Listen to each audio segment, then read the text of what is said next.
आपका विज्ञान में भौतिक विज्ञान वाले खंड में समतल पृष्ठों पर प्रकाश का परावर्तन, पाठ 14 समतल पृष्ठों पर प्रकाश का परावर्तन, ये हम आप लोग को पढ़ा चुके हैं और इसका आज आपको रिमाइंड करा रहे हैं। सबसे पहले हम क्या बताए थे, प्रकाश क्या है। प्रकाश क्या है आप लोग केवल ध्यान से सुनते रहिएगा।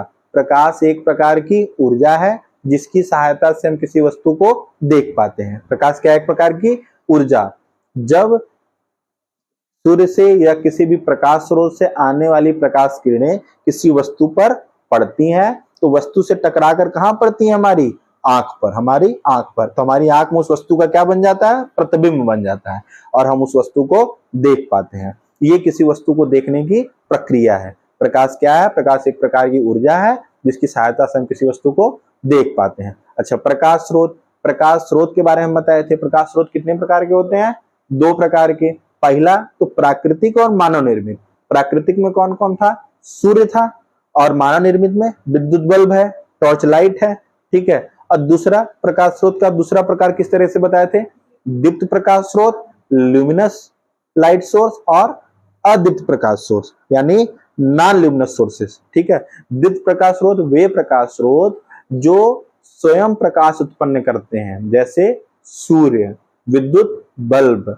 अदीप्त प्रकाश स्रोत वे प्रकाश स्रोत जो स्वयं प्रकाश उत्पन्न न करके किसी दूसरे प्रकाश स्रोत की सहायता से चमकते हैं या प्रकाश देते हैं, वे क्या कहलाते हैं, अदीप्त प्रकाश स्रोत। जैसे चंद्रमा, चंद्रमा का स्वयं का प्रकाश नहीं होता, किसके प्रकाश से चमकता है, सूर्य के प्रकाश से चमकता है, ठीक है बेटा। उसके बाद हम क्या बताए थे आपको, प्रकाश के गुण।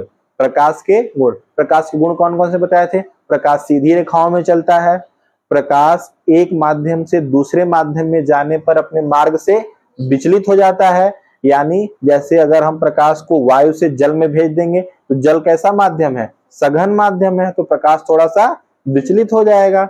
और प्रकाश के चलने के लिए किसी माध्यम की आवश्यकता नहीं होती, ये निर्वात में भी चल सकता है। और प्रकाश की चाल क्या होती है, 3 × 10⁸ मीटर प्रति सेकेंड। दृश्य प्रकाश की तरंग दैर्ध्य कितना होता है, 4000 एंगस्ट्रॉम से 8000 एंगस्ट्रॉम। प्रकाश विद्युत चुंबकीय तरंगों की भांति व्यवहार करता है। प्रकाश का उत्क्रमणीयता होती है, उत्क्रमणीयता का गुण पाया जाता है ना, बताए थे। और प्रकाश का परावर्तन होता है, प्रकाश का अपवर्तन होता है, प्रकाश का विवर्तन होता है। ढेर सारा गुण बता दिए। कई परीक्षा में पूछे 4 गुण, तो इनमें से कोई आप 4 गुण लिख दीजिएगा। उसके बाद हम आपको क्या पढ़ाए थे, प्रकाशिक माध्यम। उसके बाद आपको क्या पढ़ाए थे, प्रकाशिक माध्यम। जिन माध्यमों से होकर प्रकाश गुजरता है उसे कौन सा माध्यम कहते हैं, प्रकाशिक माध्यम। प्रकाशिक माध्यम कितने प्रकार के बताए थे, 3 प्रकार का, पारदर्शक, अपारदर्शक, पारभासक। पारदर्शक माध्यम ऐसा माध्यम जिसमें प्रकाश का अधिकांश भाग गुजर जाता है, उसे कैसा माध्यम कहते हैं, प्रकाशिक माध्यम, ठीक है। अरे प्रकाशिक माध्यम नहीं, उसे कहते हैं हम पारदर्शक माध्यम। और अपारदर्शक माध्यम जिसमें प्रकाश का अधिकांश भाग गुजर नहीं पाता है, उसे अपारदर्शक, जैसे लोहा, लकड़ी। और पारदर्शक में क्या था, वायु, जल। और तीसरा क्या था, पारभासक माध्यम, ऐसा माध्यम जिसमें प्रकाश का आंशिक भाग गुजरता है, पूरा भाग गुजर नहीं पाता है, उसे कैसा माध्यम कहते हैं, पारभासक माध्यम। जैसे तेल और मटमैला पानी, उसमें प्रकाश का पूरा भाग गुजर नहीं पाता है, थोड़ा भाग गुजर पाता है। आप देखेंगे कि तालाब का गंदा पानी है तो कुछ ही दूरी तक आपको उसमें चीजें दिखाई देती हैं, उसके नीचे दिखाई नहीं देती हैं। लेकिन तालाब का स्वच्छ पानी है तो आपको एकदम उसके सतह तक चीजें दिखाई देंगी। फिर आपको क्या बताए थे, प्रकाश किरण। यदि प्रकाश सीधी रेखा में चलता है तो प्रकाश के पथ को क्या कहते हैं, प्रकाश किरण। और प्रकाश किरणों के समूह को क्या कहते हैं, प्रकाश पुंज। और प्रकाश पुंज कितने प्रकार का होता है, 3 प्रकार का, अभिसारी प्रकाश पुंज, अपसारी प्रकाश पुंज और समांतर प्रकाश पुंज। अभिसारी प्रकाश पुंज, जब प्रकाश किरणें एक ही बिंदु पर आकर मिलती हैं तो उसे क्या कहते हैं, अभिसारी प्रकाश पुंज। अभिसारी प्रकाश पुंज को क्या कहते हैं, कन्वर्जेंट लाइट बीम, अभिसारी। और जब प्रकाश किरणें एक ही बिंदु पर मिलती नहीं है बल्कि उस बिंदु से आती हुई प्रतीत होती हैं, तो उसे क्या कहते हैं, अपसारी प्रकाश पुंज। अपसारी अपसारी प्रकाश पुंज। ये क्या है? अपसारी, डाइवर्जेंट। ठीक है, अब जब प्रकाश किरणें एक दूसरे के समानांतर होती हैं तो उसे क्या कहते हैं? समांतर प्रकाश पुंज। ये अपसारी प्रकाश पुंज है, ये है अपसारी प्रकाश पुंज। ये क्या है? समांतर प्रकाश पुंज। ये देखिए प्रकाश किरणें हैं, एक किरण, दो किरण, तीन किरण, और प्रकाश किरणों का जब दो चार तीन चार बहुत सारी किरण मिलकर के समूह बन जाती हैं तो उसे क्या कहते हैं? प्रकाश पुंज। ठीक है, उसके बाद हम आपको क्या पढ़ाए थे बेटा? प्रकाश का परावर्तन। प्रकाश का परावर्तन, जब प्रकाश किसी चिकनी सतह से टकरा कर पुनः उसी माध्यम में वापस लौट आता है तो उस घटना को क्या कहते हैं? प्रकाश का परावर्तन, प्रकाश का रिफ्लेक्शन ऑफ लाइट। जब प्रकाश किसी चिकनी या पॉलिशदार पृष्ठ से टकराकर पुनः उसी माध्यम में वापस लौट आता है, जैसे ये बोर्ड चिकना है, यहां से प्रकाश आया लाइट का, इस पर टकरा कर वापस चला गया, तो ये क्या हो गया? प्रकाश का परावर्तन। ठीक है, प्रकाश का परावर्तन देखिए,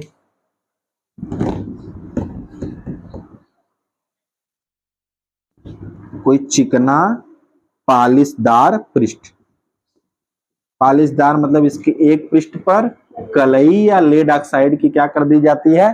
पालिश कर दी जाती है। कलई या लेड ऑक्साइड का पालिश किया जाता है। तो इस पर जब प्रकाश किरणें आती हैं तो इस पृष्ठ को कौन सा पृष्ठ कहेंगे? परावर्तक पृष्ठ। कौन सा पृष्ठ कहेंगे? परावर्तक पृष्ठ। जिस पृष्ठ पर से प्रकाश का परावर्तन होता है उसे कौन सा पृष्ठ कहेंगे? परावर्तक पृष्ठ। परावर्तक पृष्ठ की परिभाषा आप बता लेंगे? जिस पृष्ठ से प्रकाश का परावर्तन होता है उसे परावर्तक पृष्ठ कहते हैं।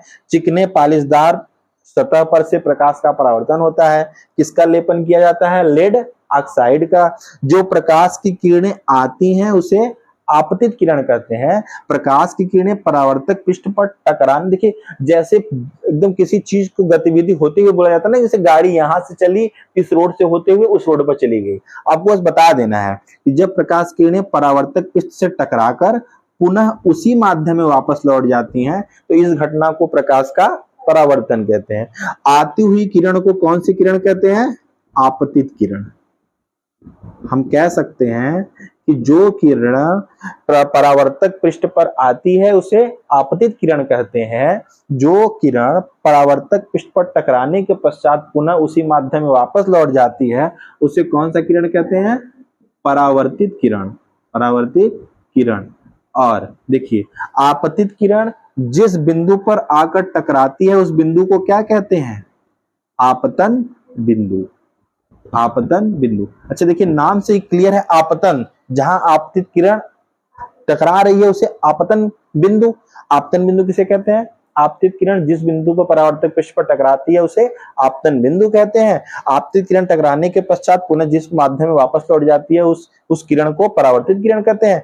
आपतित किरण था परावर्तन, ये आपतन बिंदु पर खींचा गया जो लंब है, इस लंब को क्या कहते हैं? अभिलंब। इस लंब को क्या कहते हैं बेटा? अभिलंब। ये देखिए प्रकाश के परावर्तन की घटना आपको हम बता दिए कि एक आपका चिकना पालिशदार पृष्ठ है, इस पर जो किरणें आती हैं उसे आपतित किरण कहते हैं, टकराकर जो किरणें वापस जाती हैं उसे परावर्तित किरण कहते हैं, और जिस बिंदु पर किरणें आपतित होती हैं उसे आपतन बिंदु कहते हैं। आपतन बिंदु पर खींचा गया लंब अभिलंब कहलाता है। और आपतित किरण और अभिलंब के बीच बने कोण को कौन सा कोण कहते हैं? आपतन कोण। कौन सा कोण कहते हैं? आपतन कोण। और परावर्तित किरण और अभिलंब के बीच बने कोण को क्या कहते हैं? परावर्तन कोण। समझ गए ना? आपतित किरण अभिलंब के बीच बने कोण को आपतन कोण, परावर्तित किरण और अभिलंब के बीच बने कोण को परावर्तन कोण। ठीक है, चलिए अब आप जान लीजिए, ये सारी डेफिनेशन आप दे लेंगे ना। कोई पूछेगा बेटा आपतित किरण किसे कहते हैं?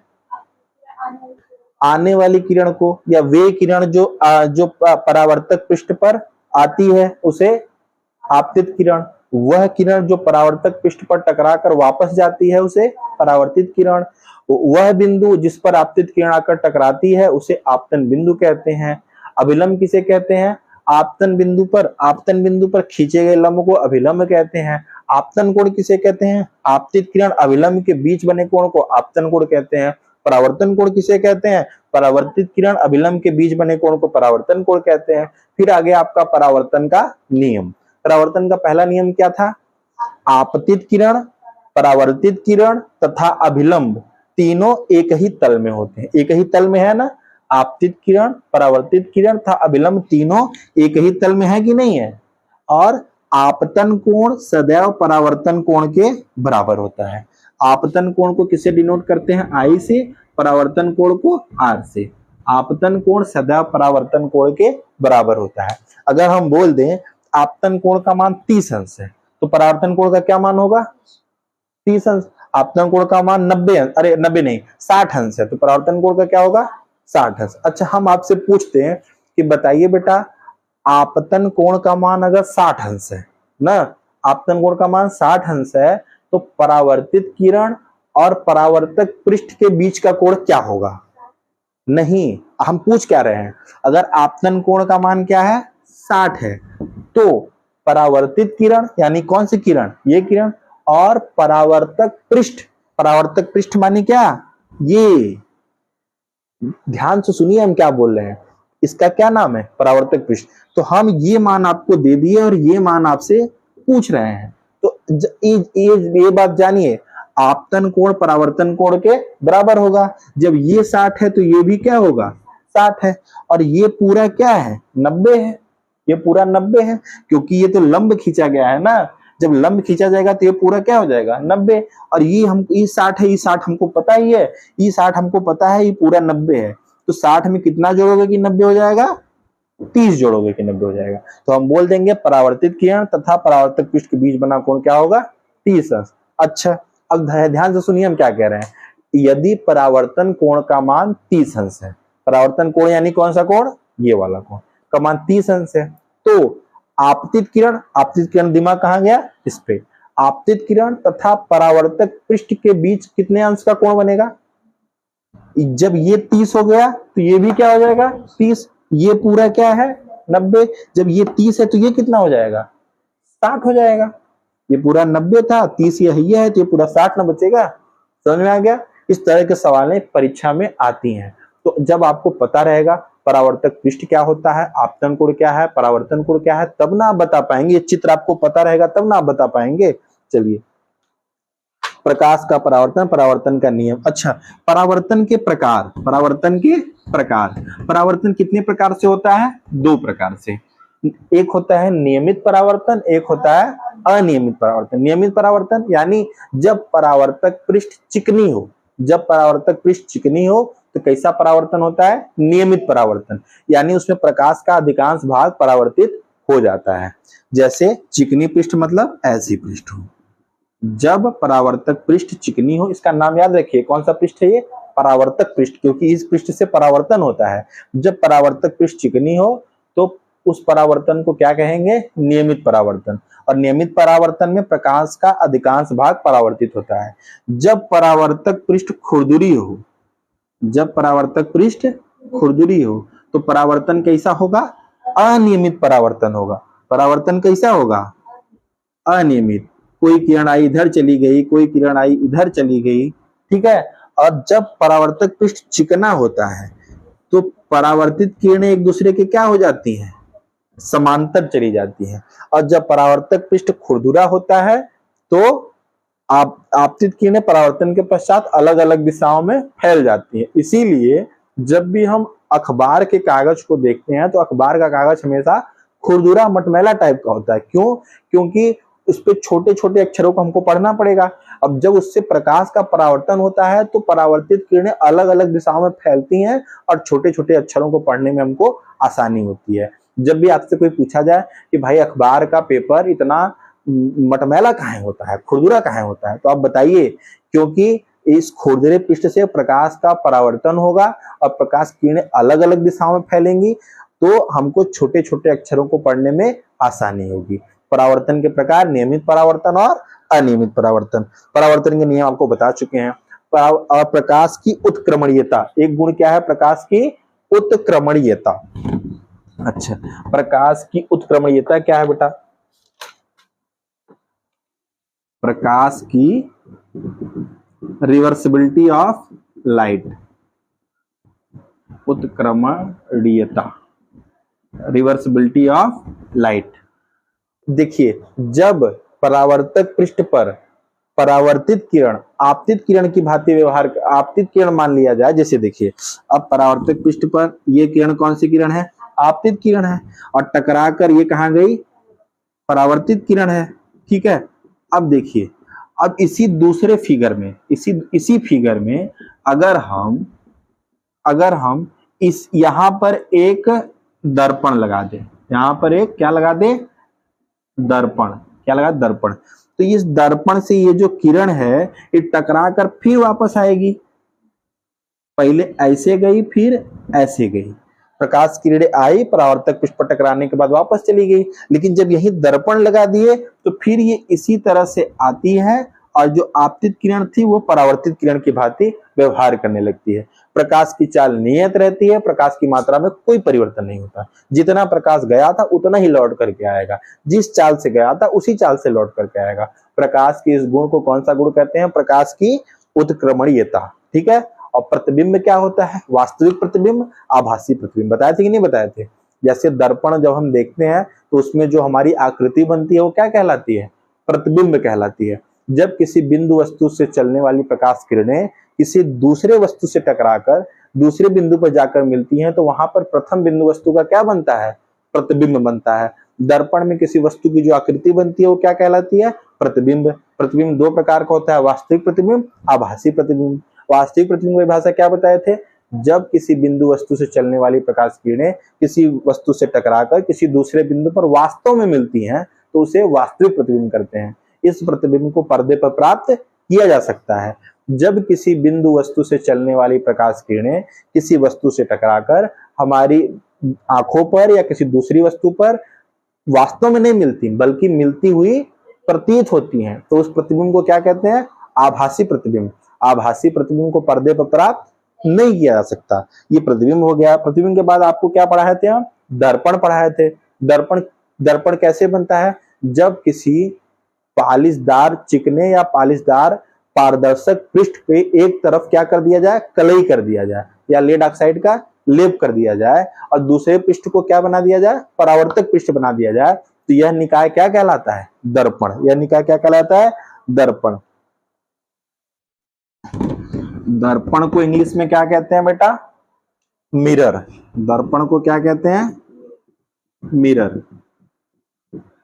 जब किसी पारदर्शक यानी दोनों तरफ आर पार दिखाई दे कि एक पृष्ठ पर कलई कर दिया जाए या लेड ऑक्साइड का लेप कर दिया जाए और दूसरे पृष्ठ को परावर्तक पृष्ठ बना दिया जाए, तो इस निकाय को क्या कहते हैं, दर्पण। जैसे घर में जो हम लोग दर्पण का यूज करते हैं अपने को देखने के लिए, वो कैसा दर्पण है, वो समतल दर्पण है। कभी आप दर्पण को जब तोड़ेंगे, तोड़ कर निकालेंगे तो देखेंगे ना पीछे लाल लाल लेप हुआ रहता है, वो लाल लाल लेप क्या होता है, लेड ऑक्साइड होता है। ठीक है, दर्पण कितने प्रकार का होता है, दर्पण दो प्रकार का होता है। कितने प्रकार का, दो प्रकार का। पहला है समतल दर्पण और दूसरा है गोलीय दर्पण। दूसरा क्या है, गोलीय दर्पण, बताए थे ना। और गोलीय दर्पण कितने प्रकार का, अवतल दर्पण और उत्तल दर्पण। अवतल दर्पण और उत्तल दर्पण। और दर्पण कितने प्रकार का, दो। समतल दर्पण, जब परावर्तक पृष्ठ समतल हो तो दर्पण कौन सा कहलाएगा, समतल दर्पण। समतल दर्पण की सीधी परिभाषा, जब ऐसा दर्पण जिसका परावर्तक पृष्ठ किसे कहते हैं, जिस पृष्ठ से प्रकाश का परावर्तन होता है। जब परावर्तक पृष्ठ समतल हो तो दर्पण कौन सा होगा, समतल दर्पण। अच्छा, समतल दर्पण के गुण बताए थे आपको ना, बहुत इंपॉर्टेंट है, इसको याद कर लीजिएगा। समतल दर्पण का हम इस्तेमाल कहाँ करते हैं, घरों में करते हैं। समतल दर्पण में किसी वस्तु का पूरा आकार देखने के लिए उसकी न्यूनतम ऊंचाई उसकी ऊंचाई की आधी होनी चाहिए। अगर हमारी ऊंचाई h है और हमें कितनी ऊंचाई का समतल दर्पण चाहिए जिसमें हमको अपना पूरा आकार देख लेंगे, h/2। समतल दर्पण पर किसी भी वस्तु का प्रतिबिंब दर्पण के पीछे उतनी ही दूरी पर बनता है जितना कि वस्तु दर्पण के आगे खड़ी होती है। जैसे हमारे सामने अगर 10 मीटर पर दर्पण रखा हुआ है, समतल दर्पण, तो जो हमारा प्रतिबिंब दर्पण में बनेगा वो दर्पण के पीछे 10 मीटर बनेगा। आप देखते हैं ना, जब हम लोग घर में कोई शीशा लगा रहता है उसके सामने जाते हैं तो हमारा चेहरा बड़ा होता चला जाता है, जब हम पीछे जाते हैं तो हमारा चेहरा छोटा हुआ चला जाता है। और समतल दर्पण की फोकस दूरी अनंत होती है। समतल दर्पण की फोकस दूरी अनंत होती है। समतल दर्पण पर किसी भी वस्तु का प्रतिबिंब कैसा बनता है? आभासी बनता है और सीधा बनता है। आभासी और सीधा बनता है। समतल दर्पण पर किसी भी वस्तु की पूरा प्रतिबिंब प्राप्त करने के लिए उस दर्पण की ऊंचाई कम से कम उस वस्तु की ऊंचाई से आधी होनी चाहिए। समतल दर्पण पर किसी भी वस्तु का प्रतिबिंब दर्पण के पीछे उतनी ही दूरी पर बनता है जितना कि दर्पण के सामने हम दूरी पर खड़े होते हैं। ठीक है बेटा, समतल दर्पण का 3-4 गुण जरूर याद करिएगा, ये एग्जाम में आता है। उसके बाद है गोली दर्पण। कांच के खोखले गोले को काटकर, कांच का मान लीजिए कोई खोखला गोला है, इसको इतना काट लिया गया, इसके एक पृष्ठ पर कलई कर दिया गया और दूसरे पृष्ठ को क्या बना दिया गया? परावर्तक पृष्ठ बना दिया गया। ऐसा दर्पण जिसका परावर्तक पृष्ठ गोली हो, गोली दर्पण कहलाता है। ऐसा दर्पण जिसका परावर्तक पृष्ठ गोली हो, कैसा दर्पण? गोली दर्पण। ऐसा दर्पण जिसका परावर्तक पृष्ठ समतल हो, कैसा दर्पण? समतल दर्पण। गोली दर्पण कितने प्रकार का? अवतल दर्पण, उत्तल दर्पण। अवतल दर्पण और उत्तल दर्पण। देखिए अवतल दर्पण, अवतल दर्पण तो गोली दर्पण का ही प्रकार है ना, हम कहेंगे ऐसा गोली दर्पण। क्या कहेंगे? ऐसा गोली दर्पण। क्योंकि किताब में रटना कुछ नहीं है, जो फिगर याद रहेगा फिगर देख करके हम परिभाषा बता देंगे। ये क्या है? गोली दर्पण है। ऐसा गोली दर्पण जिसका परावर्तक पृष्ठ दबे हुए सतह से होता है या जिसमें प्रकाश का परावर्तन दबे हुए सतह से होता है, वह अवतल दर्पण कहलाता है। ऐसा गोली दर्पण जिसमें प्रकाश का परावर्तन उभरे हुए पृष्ठ से होता है। किससे होता है? उभरे हुए पृष्ठ से होता है, तो उस दर्पण को कौन सा दर्पण कहेंगे? उत्तल दर्पण। जो गाड़ी और मोटरसाइकिल में हम लोग पीछे की वस्तुओं को देखने के लिए जो दर्पण लगा रहता है ना, वो कैसा दर्पण है? उत्तल दर्पण है। इसको याद रखिएगा। फिर एक घटना आती है पार्श्व उत्क्रमण, लेटरल इन्वर्जन। पार्श्व उत्क्रमण, जब भी हम दर्पण के सामने खड़े होते हैं तो हमारा दाहिना हाथ उसमें बायां हाथ दिखाई देने लगता है। ये घटना क्या कहलाती है? पार्श्व उत्क्रमण।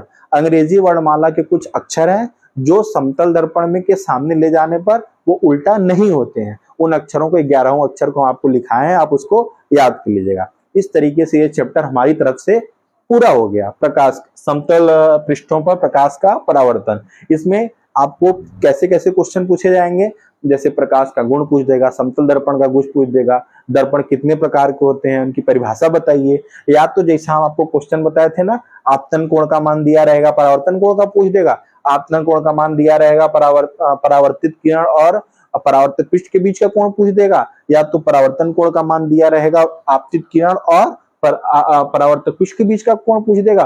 बस इसी तरीके के सवाल आपके इस चैप्टर में आएंगी। कल आपको अगला चैप्टर आएंगे। ठीक है।